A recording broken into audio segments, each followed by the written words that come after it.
Au cœur du vivant, chaque geste compte, et certains gestes, invisibles, influencent profondément notre santé. Le premier geste de la journée, c'est souvent ce que nous mettons dans notre assiette au petit déjeuner. Et pourtant, ce repas est aujourd'hui l'un des plus mal compris.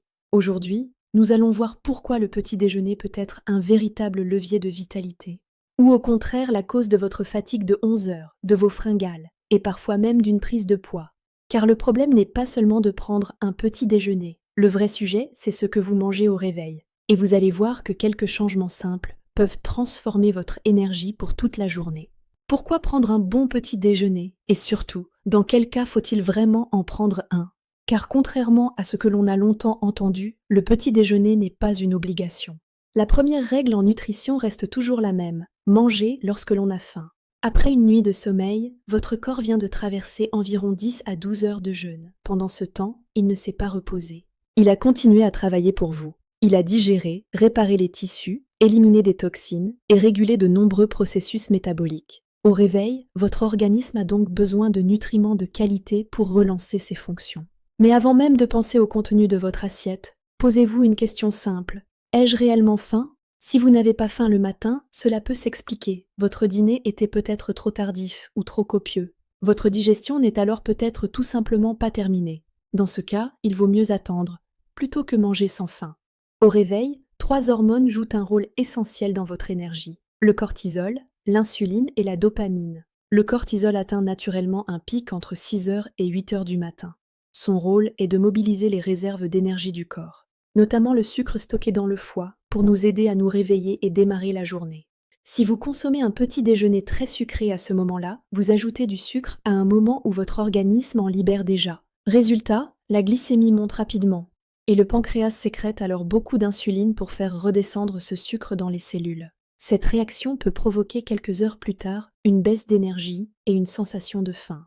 A l'inverse, un petit déjeuner riche en protéines et en bonne graisse permet de stabiliser la glycémie.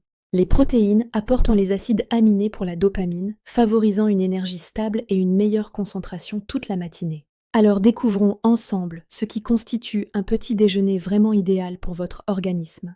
Et vous allez voir que ce petit déjeuner est souvent très différent de celui que l'on trouve habituellement sur les tables du matin. Le petit déjeuner vitalité repose sur 2 piliers, des protéines et de bonnes graisses. Pourquoi? Parce que les membranes de nos cellules sont constituées principalement de protéines et de lipides. Ce sont les nutriments dont votre corps a le plus besoin. Parmi les meilleurs aliments du matin, il y a l'œuf. C'est l'une des protéines les plus complètes que nous puissions consommer. Le jaune d'œuf contient également de nombreux nutriments comme la vitamine B12, la lécithine et du cholestérol utile au fonctionnement hormonal.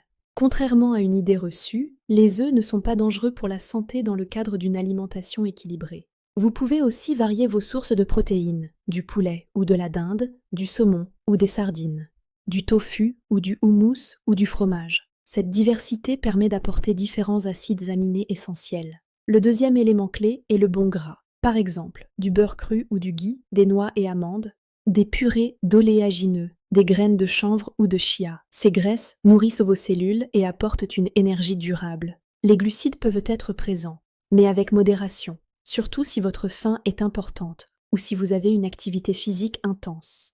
Dans ce cas, privilégiez du pain au levain, des flocons d'avoine ou des galettes de sarrasin. Ils sont mieux tolérés par l'organisme. Voyons maintenant les aliments à éviter absolument au petit déjeuner, car ce sont eux qui provoquent le plus souvent la fatigue. Un petit déjeuner trop sucré provoque un pic de glycémie. Le sucre monte rapidement dans le sang. Le pancréas sécrète alors une grande quantité d'insuline pour le faire redescendre. Et quelques heures plus tard, le résultat est la fatigue. Parmi les aliments problématiques, les céréales industrielles, les biscottes, les confitures, les viennoiseries et les jus de fruits. Ces produits apportent beaucoup de sucre, mais très peu de nutriments utiles. Vous l'avez compris, un petit déjeuner vitalité est avant tout gras, protéiné et adapté à votre faim.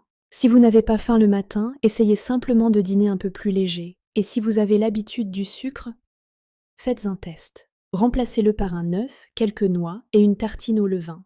Puis observez votre énergie et votre concentration. La santé est au cœur du vivant. Si vous souhaitez mieux comprendre votre corps, abonnez-vous à la chaîne Au cœur du vivant.